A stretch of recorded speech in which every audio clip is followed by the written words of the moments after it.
L'info sur AL24 News, bienvenue.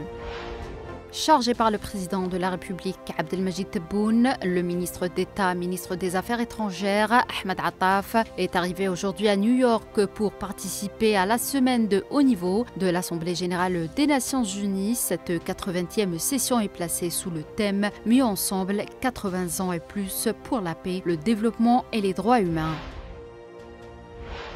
L'occupation sioniste a intensifié l'utilisation de véhicules blindés piégés chargés de tonnes d'explosifs pour démolir des quartiers résidentiels du centre-ville de Gaza, accuse l'Observatoire euro-méditerranéen de droits de l'homme. Dans son dernier rapport, cette escalade s'inscrit dans le cadre de son objectif déclaré de détruire la ville et de déplacer de force ses habitants et présente une grave escalade du génocide en cours contre les Palestiniens.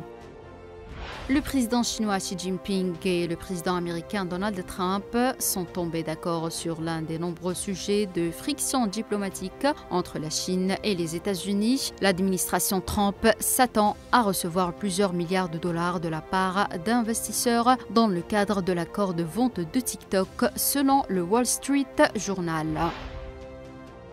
Les forces armées ukrainiennes ont perdu au cours des dernières 24 heures plus de 1490 militaires dans la zone de l'opération militaire spéciale. C'est ce qu'a annoncé le ministère russe de la Défense.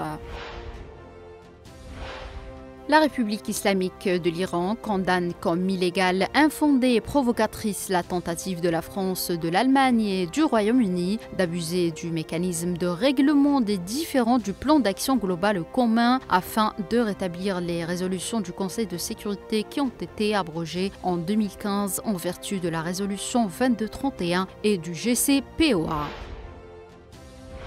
Le ministre de la Défense vénézuélien Vladimir Padrino López a affirmé vendredi que le déploiement militaire américain dans les Caraïbes, officiellement pour une opération anti-drogue et les frappes sur les bateaux de trafiquants présumés, étaient une guerre non déclarée.